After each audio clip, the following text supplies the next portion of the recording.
ఈనాటి నిజామాబాద్ బిడ్డ మీ అందరి యొక్క అభిమాన నాయకులు మహేష్ కుమార్ గౌడ్ గారి యొక్క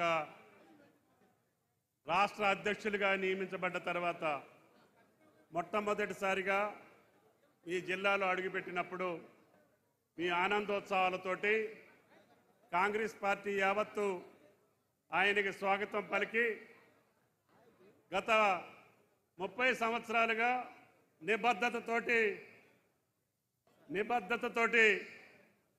పార్టీ కోసం కష్టపడ్డటువంటి వ్యక్తులకి ఏ రకమైనటువంటి గుర్తింపు ఏ రకమైనటువంటి గౌరవం ఆ పార్టీలో దక్కుద్దో మహేష్ కుమార్ గౌడ్ గారి యొక్క రాజకీయ జీవితం మనందరికీ తార్కాణమని చెప్పి మీకు ఈ సందర్భంగా మనవి చేస్తున్నాం.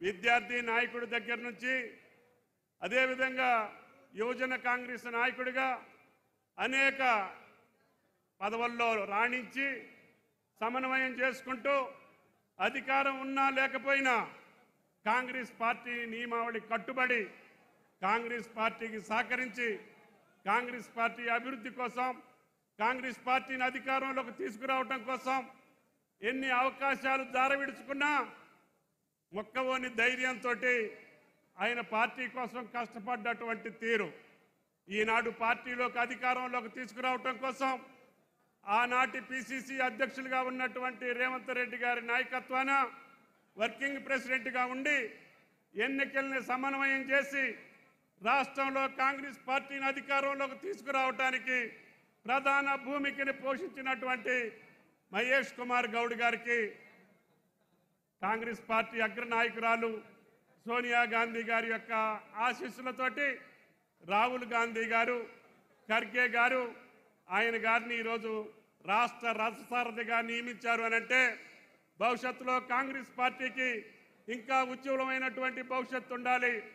అధికారంలోకి వచ్చినటువంటి ప్రభుత్వాన్ని సమన్వయం చేసుకుంటూ కష్టపడ్డటువంటి కార్యకర్తలను సమన్వయం చేసుకుంటూ జోడు గుర్రాల్లాగా కాంగ్రెస్ పార్టీని మళ్ళీ అధికారంలోకి తీసుకురావడం కోసం మహేష్ కుమార్ గౌడ్ గారే సరైనటువంటి అభ్యర్థి అని ఆలోచించి ఈ రాష్ట్ర అధినేతగా మహేష్ కుమార్ గౌడ్ గారిని రాష్ట్ర అధ్యక్షులుగా నియమించారు.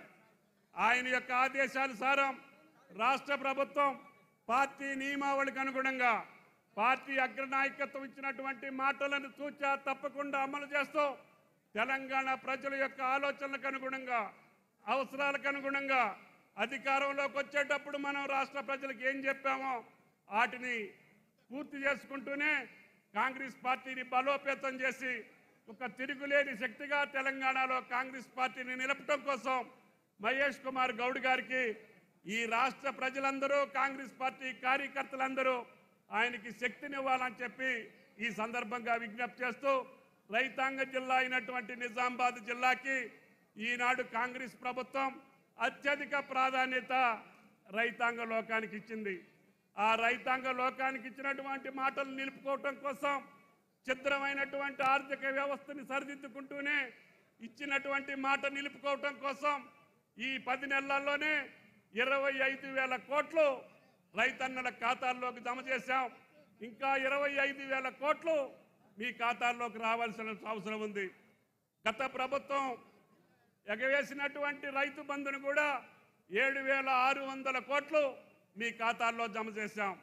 అన్నమాట ప్రకారం రాహుల్ గాంధీ గారు ఇచ్చినటువంటి మాటకు అనుగుణంగా రుణమాఫీ చేస్తామని చెప్పాం.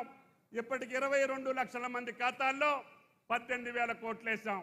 మిగిలినటువంటి 20 లక్షల మందికి త్వరలోనే మీ ఖాతాల్లో కూడా 2 లక్షల రూపాయలు జమ అవుతాయి. అంతేకాకుండా మీ పంటలకి బీమాను కూడా ఏర్పాటు చేయాలని గౌరవ ముఖ్యమంత్రి గారు పిసిసి అధ్యక్షులు పార్టీ పెద్దలు పంట నష్టపోతే రైతాంగం దిగాలు పడకూడదు, ఆయనకి భరోసా ఇవ్వాలి.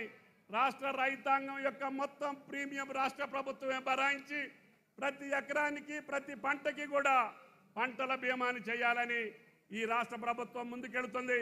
భవిష్యత్తులో ఏ రకమైనటువంటి పంట నష్టం జరిగినా మీకు సరైనటువంటి పరిహారం వచ్చేటట్టుగా రాష్ట్ర ప్రభుత్వం ముందుకెళ్తుంది అని చెప్పి మీకు ఈ సందర్భంగా మనం చేస్తున్నాం. అదేవిధంగా రైతు భరోసాకి సంబంధించినటువంటి కార్యక్రమాన్ని కూడా ముందు కొనసాగిస్తాం. ఎకరానికి 7,500 రూపాయలు ఇస్తాం.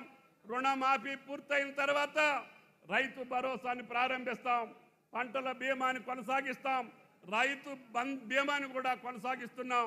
అంతేకాకుండా ఈ రాష్ట్రంలో ఉన్నటువంటి రైతాంగానికి ఏ సేవలు చేయాలో అన్ని కార్యక్రమాలని కూడా మళ్ళీ పునరుద్ధరించి పెద్ద ఎత్తున రైతాంగ కార్యక్రమాలు కొనసాగేదానికి ఈరోజు బడ్జెట్లో అత్యధిక భాగాన్ని 50,000 కోట్లు కేటాయించినటువంటి రాష్ట్ర ప్రభుత్వానికి, ముఖ్యమంత్రి గారికి ధన్యవాదాలు తెలియజేస్తూ రేపటి నుంచి కొనేటటువంటి సన్నధాన్యానికి కూడా 500 రూపాయలు బోనస్ ఇస్తామని చెప్పాం. తప్పకుండా 1,43,00,000 ధాన్యం పండుతుంది ఈ రాష్ట్రంలో. భారతదేశంలో ఉన్నటువంటి అన్ని రాష్ట్రాల కంటే మిన్నగా ఈనాడు నా రైతన్న పెద్ద ఎత్తున ధాన్యం పండించారు.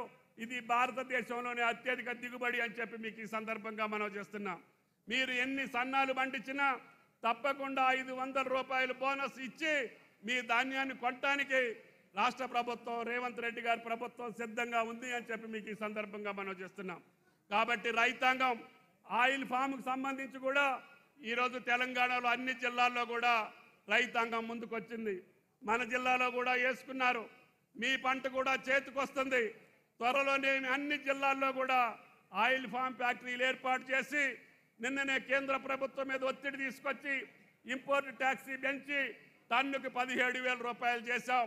భవిష్యత్తులో టన్నుకి 20,000 రూపాయలు వచ్చేదాకా కేంద్ర ప్రభుత్వం మీద ఒత్తిడి తీసుకొచ్చి పామ్ ఆయిల్ పంటకి సంబంధించినటువంటి తెలంగాణ రాష్ట్రాన్ని అగ్రగామిగా ఉంచడానికి మీ మనిషిగా నేను ప్రయత్నం చేస్తానని చెప్పి విజ్ఞప్తి చేస్తూ ఈనాడు జిల్లాకు వచ్చినటువంటి పిసిసి అధ్యక్షులు, మీ అభిమాన నాయకులు మహేష్ కుమార్ గౌడ్ గారికి ఘన స్వాగతం పలికినటువంటి కాంగ్రెస్